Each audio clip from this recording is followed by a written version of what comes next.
Pessoal, tudo bem com vocês, gente? Tudo certo? Bom, passando para atualizar informações do Internacional direto aqui do Beira-Rio, onde o Inter venceu o Vasco. Foi sofrido, foi com as mãos do John, mas o Colorado conseguiu colocar 3 pontinhos importantes na conta antes da parada para a data FIFA, que é muito celebrada. Aqui serão 10 dias, onde o Colorado tentará ajustar a sua questão física, a sua parte técnica e também trazer alguns jogadores de volta ao seu grupo. Quero falar sobre o que rolou aqui no pós-jogo e, claro, boas notícias que vieram da Turquia. Ener Valencia praticamente confirma a sua vinda ao Internacional depois de ser campeão da Copa da Turquia com a camisa do Fenerbahçe. Te conto tudo isso depois da vinheta.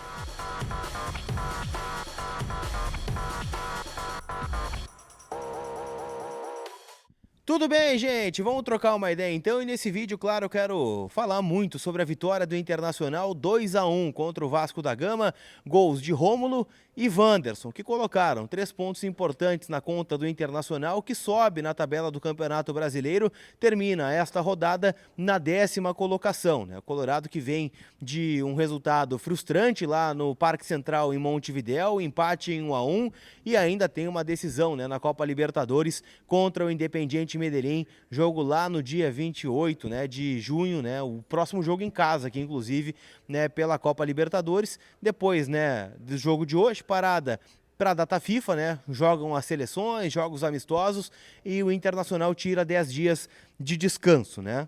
Depois volta a jogar somente contra o Coritiba, o lanterna do Campeonato Brasileiro, lá no Couto Pereira, né, jogo difícil fora de casa, onde o Inter precisa vencer também para começar a encaminhar, né, uma arrancada na competição nacional. Falando um pouquinho sobre o jogo, tá? O jogo começou da melhor maneira possível. Era 3 minutos e o Inter já estava vencendo o Vasco. Gol do Rômulo, uma das grandes surpresas e grandes novidades que o Inter vem apresentando nos seus últimos jogos. Rômulo já tinha sido um dos melhores em campo contra a equipe do Nacional e hoje fez uma boa atuação e foi coroado com um gol. Uma cobrança de escanteio do Wanderson, né, lado esquerdo. O Rômulo, como centroavante dentro da área, faz 1-0. E aí o jogo fica na feição do Inter, né? O Vasco vinha de um momento ruim, né?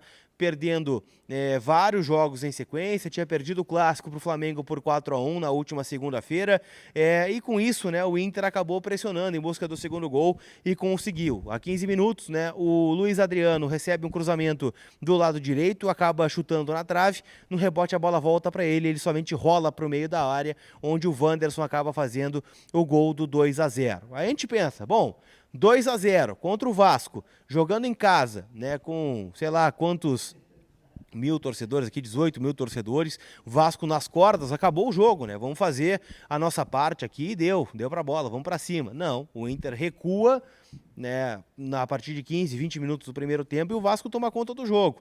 E logo em seguida faz o gol de desconto, o gol do Rian, né, o Ryan, um dos garotos aí da cria da Colina, e que é muito bom jogador, inclusive, tá? O Vasco até celebrou, né, que é o jogador mais novo a fazer um gol no século XXI pelo Vasco da Gama.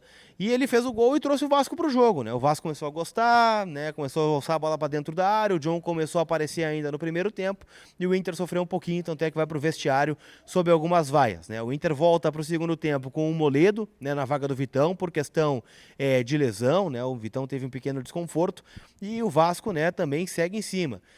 O Inter tem alguns bons momentos no segundo tempo, né? O Jean Dias tem uma bola para fazer 3-1, não faz, né? Teve uma que outra jogada, né, importante do Inter no segundo tempo, mas o resumo foi o Vasco tomando conta do jogo. Tanto é que o John, antes de fazer a grande defesa do jogo, né, um milagre do John, o Vasco já tinha colocado uma bola na trave e o John tinha feito uma outra defesa importante.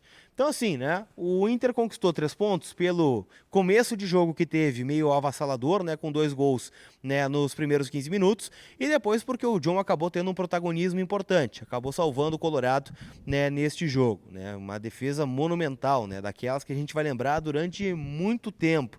A bola estava dentro do gol e o John acaba salvando o que seria o gol de empate do Vasco. E aí, velho, aí seria uma crise tremenda aqui, 10 dias parado com essa questão aí, né, dos, como é que eu posso dizer assim, dos dias para trabalhar, mas com resultado ruim, né, mais um empate na conta, então seria muito ruim mesmo. Então o que fica de positivo é isso, né? A sorte também sorriu um pouco para o Internacional com as bolas na trave, E, claro, não vou colocar na conta da sorte, do mérito do John, né, que fez uma defesa estupenda e colocou 3 pontos na conta do Internacional. O Mano viu de outra maneira, tá? O Mano viu que o Inter chegou ao 6º jogo de invencibilidade. Ele citou também, né, que o Inter é o único brasileiro vivo na Libertadores. Disse que também pesou a parte física, né, que o Inter não deu a bola para o Vasco no primeiro tempo e nem no segundo, e que o Vasco teve muitos méritos, né, de conseguir isso. Que o Vasco não é o time que tomou 4 do Flamengo, mas também não é o time de hoje. É um time de bons jogadores que ainda busca o melhor equilíbrio, né, dentro da competição.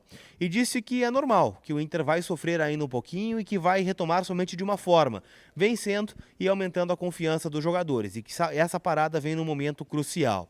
Os jogadores terão 2 dias de folga agora, né, aqui no estádio Beira-Rio, se reapresentam na quarta-feira e vão trabalhar em alguns dias em 2 turnos. É quase uma pré-temporada que o Inter vai fazer aí visando a sequência da competição. Para quem pergunta, tem risco do Mano cair?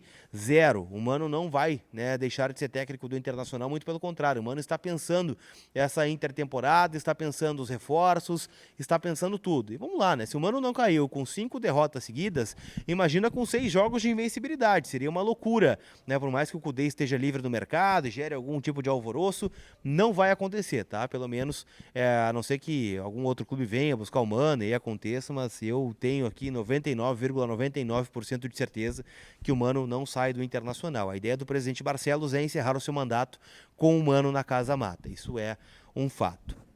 Destacou, né, que o Inter às vezes vê as coisas mais negativas, né? Chegou a comparar a torcida do Inter com a do Nacional, que o Nacional esteve em um momento de dificuldade, estava sendo praticamente eliminado da Libertadores na última quarta-feira, e o torcedor incentivou até que o Nacional chegou ao empate. Então, às vezes, ele entende que a torcida causa um pouco mais de dificuldade no time. Eu não gostei muito dessa fala do Mano, tá? Mas, enfim, ele disse isso lá no pós-jogo.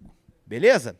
Trazendo boas notícias da Turquia, né? Hoje o Fenerbahçe foi campeão, né, da Copa da Turquia contra o Istambul, vitória de 2-0, 2 gols do Batshuayi, né, o belga que acabou fazendo os gols do título da equipe turca. E o Enner Valencia se despediu, né? Não vai renovar com o Fenerbahçe, saiu sob aplausos da torcida, né, uma clara despedida. E no final do jogo, rolou um vídeo, 2 vídeos na verdade, que eu quero trazer aqui no canal.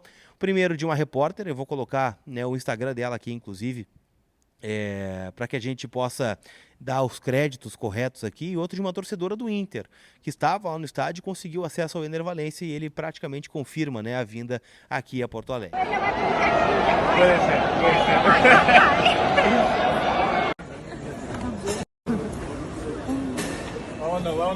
Inter te espera! O Inter deve anunciar o Enner Valencia nesta semana, não se sabe ainda se na segunda-feira, né, ou na terça, né, que é dia 13, em referência ao número, né, que ele veste, o número 13, então daqui a pouco pode ser, neste começo de semana, o anúncio do Enner, que não vem imediatamente a Porto Alegre.